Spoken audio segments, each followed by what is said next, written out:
the law of causation. The law of causation. Yeah. When you were looking at the universe, everything has to have a cause. Everything has to have an answer. Everything. Yeah. Everything has to have a first cause. Then you, in your second chapter of the book, you ask the question of, well, in that case, where does God come from? Yeah. Oof. Can anybody answer that one? If everything has to have a cause. Everything has to have a cause. So applying the law of causation to God. Now, this is a killer. Somebody will say to you, an atheist will say, well, that's great. You believe in God. Where does God come from? And who made God? And I thought it was unanswerable. And before I give you my answer, does anyone else have an answer?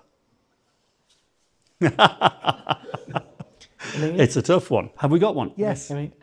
Oh, hold that, because this might be going in the second edition of the book.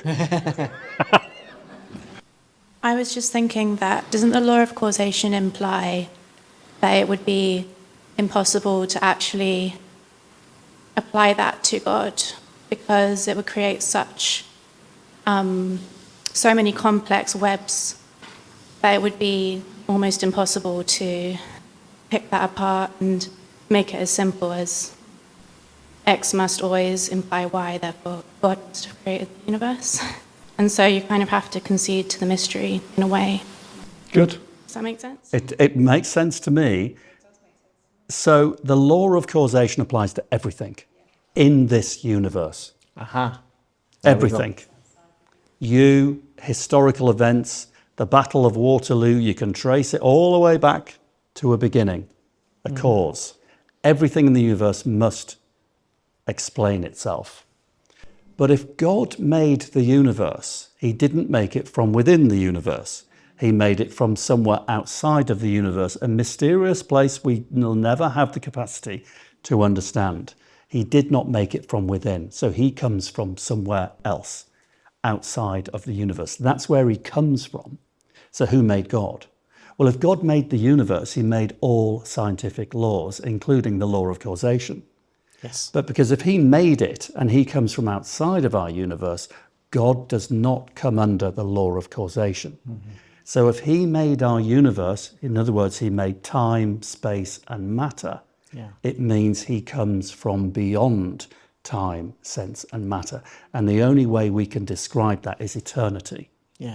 Which means the only explainable answer is that God is eternal, and he is the only explainable, uncreated thing. Yes. God does not come under our laws. And if any human thinks that a human law or a universal law applies to God, they do not understand the concept of God. I think but there is mystery. Yes, and I think that's what you were saying essentially there, Amelia, is if you take the logical argument of something causes something, it doesn't make sense, because at some point you've got to stop. It breaks otherwise, doesn't it? And that is, you have to have a first cause. That's right, within the universe. There has to be it has to stop somewhere. Oh, yes, absolutely. Yes. And where you can stump, if you want to attempt to stump an atheist, is that remind them that atheist scientists used to believe, and were happy to believe, that the universe was eternal, and it didn't need explaining. Because if it had always been there, and always would be there, they didn't have the capacity to explain it, they accepted it.